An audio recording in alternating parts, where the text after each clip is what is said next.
A listener name. Have you ever thought about what you'd do if you found yourself in an emergency situation abroad?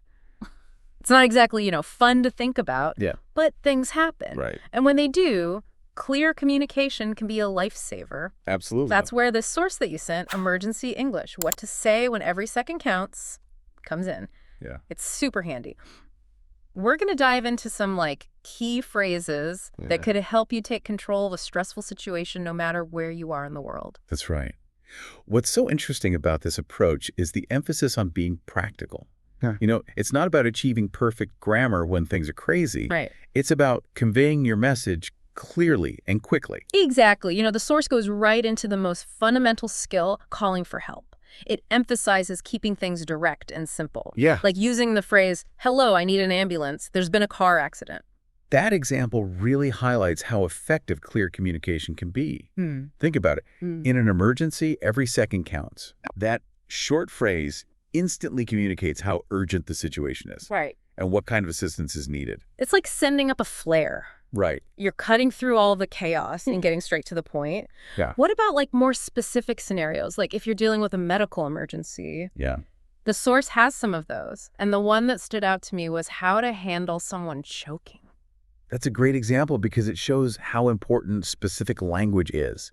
Shouting help will get people's attention, Sure. but it doesn't tell bystanders what's actually wrong. Right.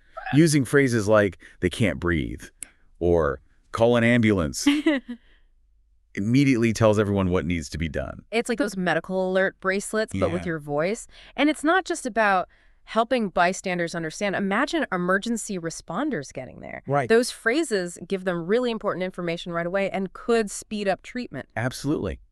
It's about being your own advocate, even if you're having trouble breathing. The source also covers fire emergencies. And that's when a sense of urgency is super important. Oh, totally.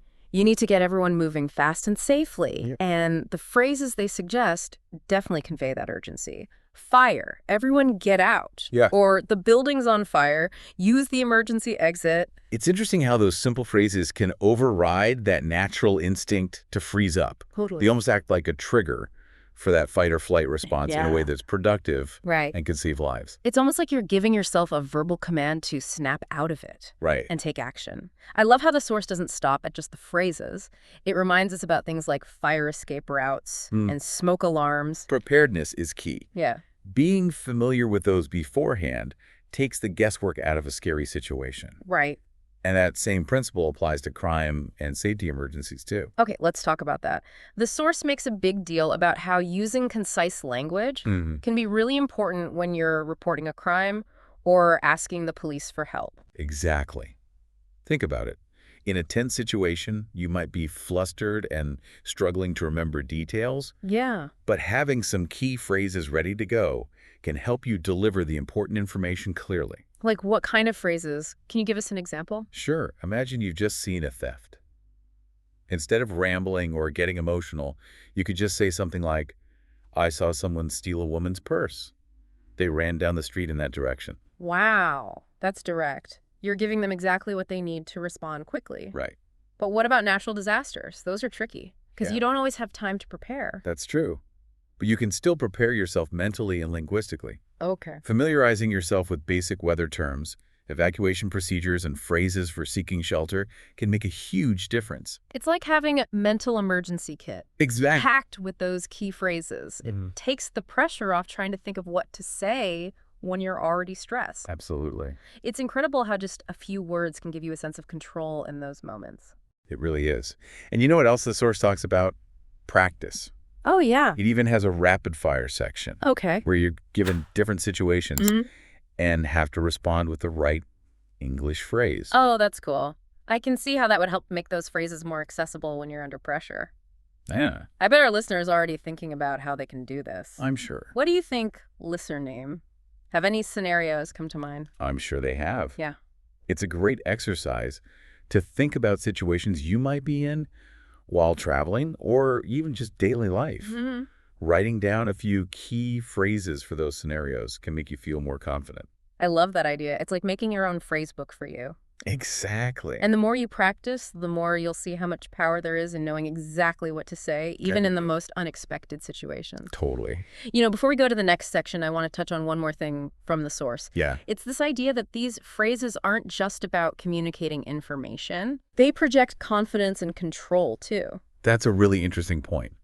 If you can clearly and confidently say what you need in an emergency, Right. it can change the whole situation. It's like you're taking charge even when you feel vulnerable. Yeah. That can make a huge difference in how people see you and how much they want to help. It's about going from feeling helpless and lost to feeling empowered. Right. And that can be a powerful feeling, especially when you're out of your comfort zone. I agree. Yeah.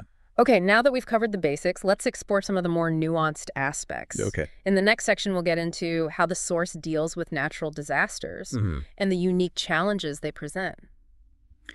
Stay with us. Natural disasters are kind of fascinating when it comes to communication. Yeah. Because they often have this unique blend of urgency and uncertainty. You might not know exactly what's happening or what to expect, which makes it harder to think straight. It's like the ground is literally shifting beneath your feet. Yeah. And so is your sense of what to do? Exactly. Yeah. And that's when knowing key vocabulary and phrases related to weather warnings, evacuation orders, and emergency shelters becomes super important. So it's not just about knowing how to say help. It's about understanding the specific language they use in those situations. Right. Like knowing what a watch is versus a warning. Yeah. Or what they mean by taking shelter. Exactly. It's about being able to understand the information they're giving you. Right.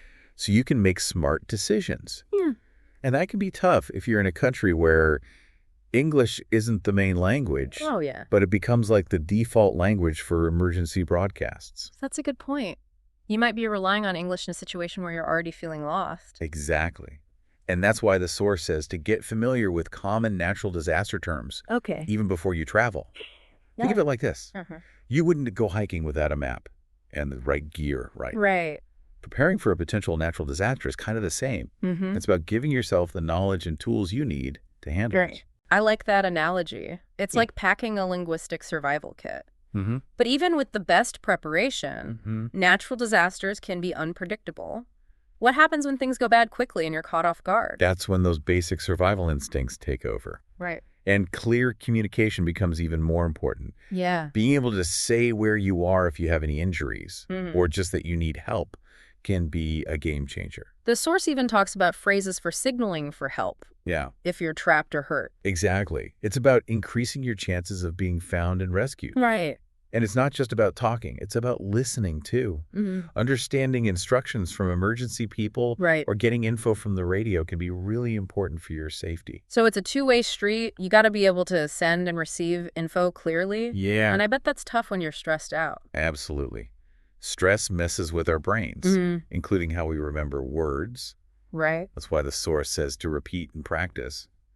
The more familiar you are with these phrases, the more likely they are to pop into your head when you need them. It's like building muscle memory, like when you learn to ride a bike. Right. At first, it's shaky. Yeah. But with practice, it becomes second nature. And that's what we want for you with these emergency phrases. Absolutely. We want them to be so ingrained that you don't even have to think about them. They just come out naturally. It's a great analogy. And it's not just about memorizing.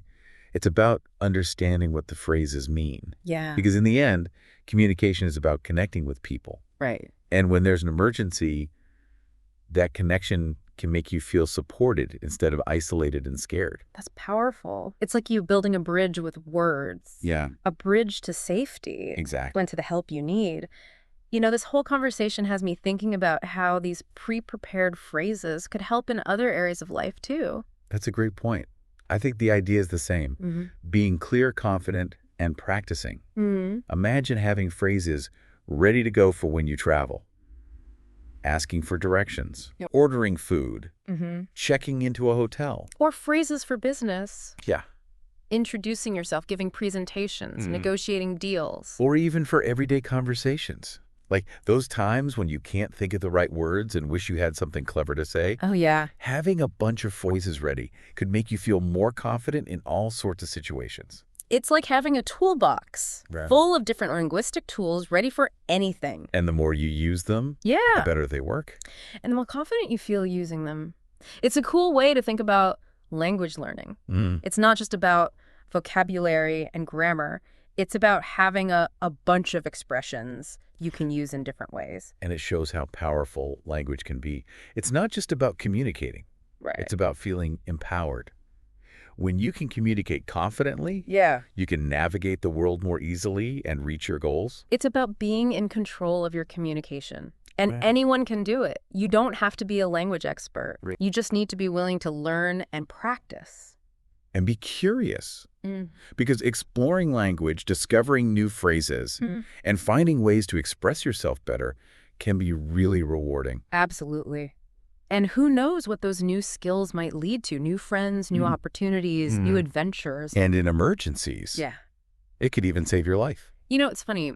We often think about learning a language as this big, scary thing. Right. But this deep dive has shown how even little things you do can make a big difference. Totally. It's about finding those areas where a few key phrases can really boost your confidence and help you navigate the world. And I think that's encouraging for our listener name. Yeah. It's not about becoming fluent right away. It's about taking small steps and building on them. Exactly. It's like anything else. The more you practice, the more comfortable and confident you get. And that confidence can open so many doors, making new friends, getting a dream job, or just feeling more relaxed in everyday situations. What's interesting is how language can be a tool and a way to grow as a person. Yeah. It's about connecting with people, expressing yourself, and understanding the world better. And in emergencies, it can literally save your life. Knowing how to call for help, communicate clearly, and understand instructions could be the difference. It's about having the tools you need to face any challenge. Well said. So as we wrap up this deep dive, I want to leave you with something to think about listener name. Okay. We've talked a lot about having phrases ready for certain situations. But what about those times when something totally unexpected happens? Right. How can you be able to think on your feet and find the right words when you're stressed? That's a great question. I think it's a mix of things. Yeah. Knowing more words, really listening to people, and being flexible in how you communicate. It's like training your brain to come up with words on the spot. Right. You never know what's going to happen, but you have the skills to deal with it. Exactly. It's about being okay with the unexpected and seeing it as a chance to grow. So there you have it. Listener name. We hope this deep dive into emergency English, what to say when every second counts, has helped you learn something new and maybe even inspired you a little. Remember, language is powerful. Use it well. Use it confidently. And never stop exploring it. Until next time, stay curious and stay safe.